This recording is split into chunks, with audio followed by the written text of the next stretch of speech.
हे दोस्तों, एक आदमी था जो बहुत अमीर था। उसके पास सब कुछ था पर फिर भी वो कभी खुश नहीं दिखता था।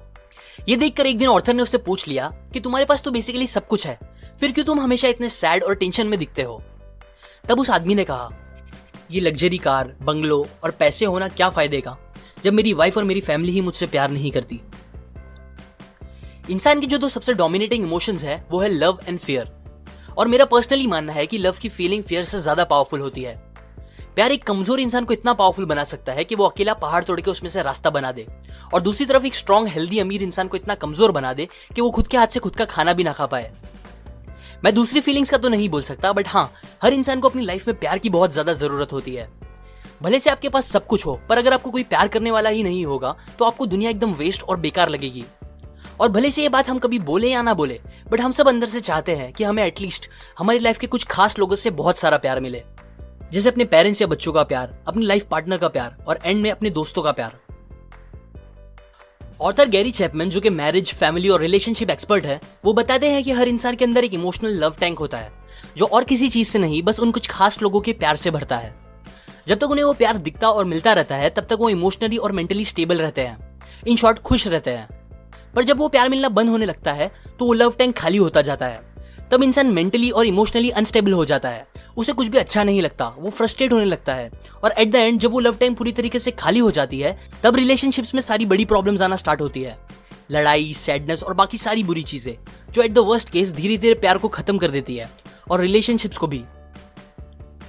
हम सबको खुश रहने के लिए बहुत जरूरी है कि हमारा वो इमोशनल लव टैंक हमेशा थोड़ा तो भरा रहे, पर सैडली आजकल ज्यादातर लोगों को वो प्यार मिल नहीं पाता जो वो एक्सपेक्ट करते हैं। अब इसका रीजन ये नहीं है कि वो खास लोग हमसे प्यार नहीं करते, बल्कि एक सबसे बड़ा रीजन ये है कि ज्यादातर लोगों की प्यार की लैंग्वेज हमसे अलग होती है, जो हमें समझ नहीं आती, और इसीलिए हमें उनका प्यार कभी फील नहीं हो पाता। एग्जाम्पल, हम सबकी एक प्राइमरी लैंग्वेज होती है जिसे हम अपनी मदर टंग भी बोलते हैं, जो हमें सबसे ज्यादा बोलने और समझने कंफर्टेबल लगती है। हो सकता है हमें कोई दूसरी सेकेंडरी लैंग्वेज भी आती हो, जैसे इंग्लिश, मराठी, संस्कृत एक्सेट्रा, पर स्टिल हमें सबसे ज्यादा अच्छे से समझ हमारी मदर टंग ही आती है।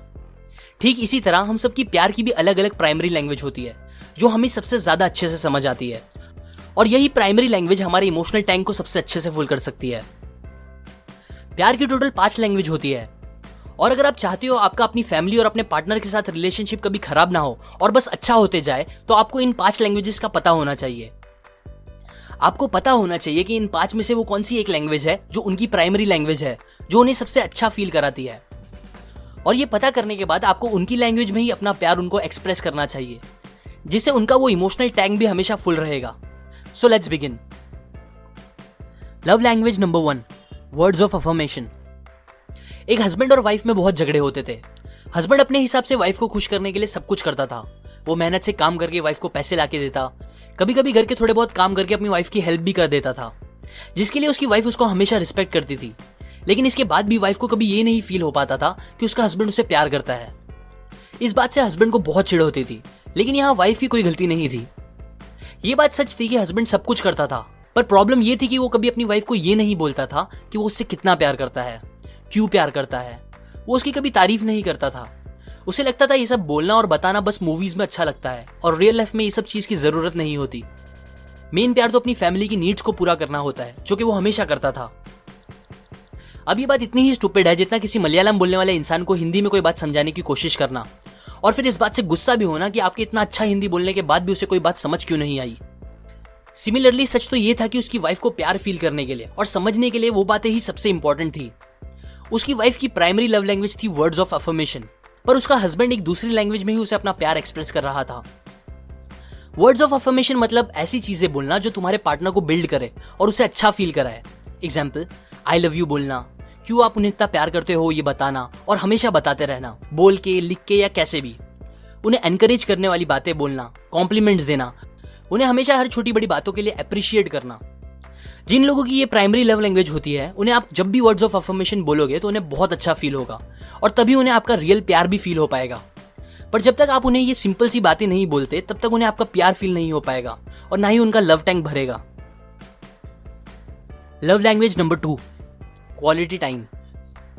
जिन लोगों की प्राइमरी लव लैंग्वेज ये होती है, उन्हें आप अगर बोलोगे कि यू लुक ब्यूटीफुल या बताओगे how much you love them, तब उन्हें अच्छा तो लगेगा, पर बस इससे उनको आपका रियल प्यार फील नहीं होगा। बल्कि उन्हें वो प्यार फील होगा जब आप उनके साथ क्वालिटी टाइम स्पेंड करोगे। और क्वालिटी टाइम स्पेंड करने से मेरा मतलब ये नहीं है कि बस एक ही घर में साथ रह के कैसे भी टाइम स्पेंड कर देना, टीवी देखते देखते बातें करना या मोबाइल में लगे रह के उनकी बातें सुनना, ये सब नहीं। बल्कि क्वालिटी टाइम मतलब अपना पूरा अनडिवाइडेड अटेंशन बस उनको देना, उनके साथ उस मोमेंट में प्रेजेंट होना, बातें करना और वो चीजें करना जो उनको पसंद हो, जैसे मे बी साथ में कुकिंग या पेंटिंग करना, बीच पे बैठे रह के बातें करना एक्सेट्रा। जब आप उनके साथ क्वालिटी टाइम बिताओगे तभी उन्हें वो लव फील होगा और तभी वो खुश रहेंगे। Love language number 3, receiving gifts. Gifts मिलना किसको पसंद नहीं है, और जिन लोगों की प्राइमरी लव लैंग्वेज ये होती है वो आपसे एक्सपेक्ट भी करते हैं कि आप कभी कभी तो एटलीस्ट उन्हें कुछ गिफ्ट्स दो। गिफ्ट्स एक्चुअल में बहुत स्पेशल होते हैं क्योंकि वो सामने वाले को ये फील कराते हैं कि आप उनके बारे में सोचते हो और वो लेते टाइम भी आप उनके बारे में ही सोच रहे थे। फिर जब भी कभी वो आपका गिफ्ट देखेंगे उन्हें ये याद आएगा कि आपने उन्हें याद किया था, जो कि बहुत अच्छी फीलिंग होती है उनके लिए। अब अगर आप ये सोच रहे हो कि मैं कहाँ हमेशा गिफ्ट दे सकता हूँ, मेरी तो फाइनेंशियल कंडीशन अच्छी नहीं है, ऐसा है वैसा है, तो पहली बात, आपको किसी ने नहीं कहा गिफ्ट महंगे होना जरूरी है या ऐसा कुछ। एक्चुअल में लोगों को लव फील कराना आपकी सोच से काफी सस्ता होता है। कुछ चॉकलेट्स, एक रोज, एक सिंपल सा कार्ड या ऐसा कोई भी छोटे मोटे गिफ्ट्स आपके पार्टनर का या आपके फैमिली मेंबर का पूरा दिन ब्यूटीफुल बना सकते हैं। अब अगर आप फाइनेंशियली अच्छे हो तो डेफिनेटली आपको अच्छे गिफ्ट्स भी देना चाहिए, लेकिन एट द एंड ये याद रखो कि आपके गिफ्ट्स की वैल्यू पैसों से मेजर नहीं होगी, बल्कि उसके पीछे की फीलिंग्स वो मेन चीज होगी जो लोगों को खुश करेगी। मैंने बहुत बार देखा है कि कुछ सस्ते से गिफ्ट्स लोगों के दिल के बहुत पास होते हैं, जिसे वो जिंदगी भर दूसरे किसी भी महंगी गिफ्ट से ज्यादा संभाल के रखते हैं। और बहुत बार तो गिफ्ट का मटेरियलिस्टिक होना भी जरूरी नहीं है, कभी कभी आपका टाइम और आपके एफर्ट्स भी उनके लिए गिफ्ट्स हो सकते हैं। सो एक हैबिट बना लो और अपने उन खास लोगों को, स्पेशली जिनकी लव लैंग्वेज ये है, उन्हें तो एटलीस्ट छोटे मोटे गिफ्ट्स देते रहो, या आपके रिलेशनशिप्स काफी स्ट्रॉन्ग कर देंगे। Love language number 4, acts of service. पहली लैंग्वेज में मैंने आपको जो हस्बैंड और वाइफ की स्टोरी बताई, उसमें हस्बैंड अपनी वाइफ को जिस प्यार की लैंग्वेज में अपना प्यार बताना चाह रहा था वो थी एक्ट्स ऑफ सर्विस। जिनकी प्राइमरी लैंग्वेज ये होती है वो बस इन बातों से खुश नहीं रहेंगे कि आप उनके लिए गिफ्ट्स लेके आते हो या उनकी हमेशा तारीफ करते हो, बल्कि उन्हें आपका रियल प्यार तब फील होगा जब आप कुछ काम करके उन्हें अच्छा फील कराओगे, उनके कामों में उनकी हेल्प करोगे, घर की रिस्पॉन्सिबिलिटीज को अच्छे से निभाओगे और जरूरत पड़ने पर रिस्पॉन्सिबिलिटीज को एक दूसरे के साथ शेयर भी करोगे। काम जैसे कि एग्जाम्पल्स, खाना बनाना, घर को साफ रखना, पैसे कमा के देना, घर की जरूरतों को पूरा करना, बच्चों की नीड्स पूरी करना, etcetera etcetera. Love language number 5, physical touch. आजकल हमारी थिंकिंग इतनी खराब हो चुकी है कि मुझे पता है दैट फिजिकल टच सुनते ही ज्यादातर लोगों के दिमाग में कुछ गंदा ही आया होगा। इसीलिए पहले ही क्लियर कर दूं कि कुछ सेक्सुअल होना ही फिजिकल टच नहीं होता, बल्कि एक्चुअल में ये बहुत प्योर लैंग्वेज है अपने प्यार को शो करने के लिए। एग्जाम्पल, एक माँ को जब अपने बच्चों पे प्यार आता है तब वो उन्हें किस या हग करती है, जो कि फिजिकल टच है। जब हम बुरा फील कर रहे होते हैं या कुछ बड़ा होता है हमारे साथ, तब हम अपने फ्रेंड्स को या अपने क्लोज वंस को इमोशनल होकर गले लगा लेते हैं, बिकॉज तब हमें प्यार की जरूरत होती है और फिजिकल टच एक बहुत स्ट्रॉन्ग तरीका है प्यार फील करने का। इसी तरह जो लोगों की प्राइमरी लव लैंग्वेज ये होती है वो चाहते हैं कि आप उन्हें हग करो, कडल करो। Nothing needs to be sexual, बस साथ में बैठ के टीवी देखना, हाथ पकड़ के चलना, ये सब चीजें भी उन्हें आपका प्यार शो करेगी। कुछ बच्चे जिनकी प्राइमरी लव लैंग्वेज ये होती है, उन्हें मारने से पहले पेरेंट्स को 100 बार सोचना चाहिए, बिकॉज मारना भी फिजिकल टच है, लेकिन एक नेगेटिव वे में, जो उन्हें बहुत ज्यादा मेंटली डिस्टर्ब कर सकती है। ये याद रखो कि अगर आप किसी को उनकी लव लैंग्वेज में कुछ नेगेटिव करोगे तो उनसे ज्यादा बुरा भी और किसी को नहीं लगेगा। एग्जाम्पल, अगर किसी की love language words of affirmation है और आप उनको कुछ बुरा बोलोगे या अप्रिशिएट नहीं करोगे तो उन्हें सबसे ज्यादा बुरा लगेगा।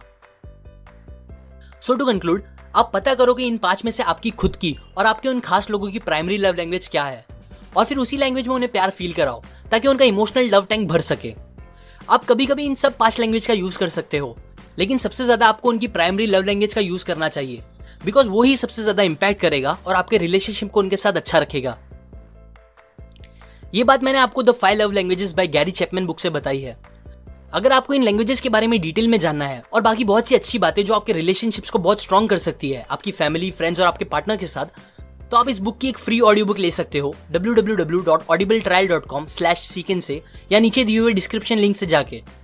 Audible.com एक अमेजॉन कंपनी है जो आपको एक फ्री ऑडियो बुक देती है विद 30 डेज ट्रायल, जिसमें आप ये फ्री ऑडियो बुक को किसी दूसरी अपने पसंद के ऑडियो बुक के साथ रिप्लेस भी कर सकते हो, और वो भी बिना पैसे दिए। लाइक करें अगर आपको ये वीडियो काम का लगा, अपनी व्यूज कमेंट करें, शेयर करें इस वीडियो को ताकि लोगों की लाइफ थोड़ी और इजी और हैप्पी हो सके। सब्सक्राइब करें। मैं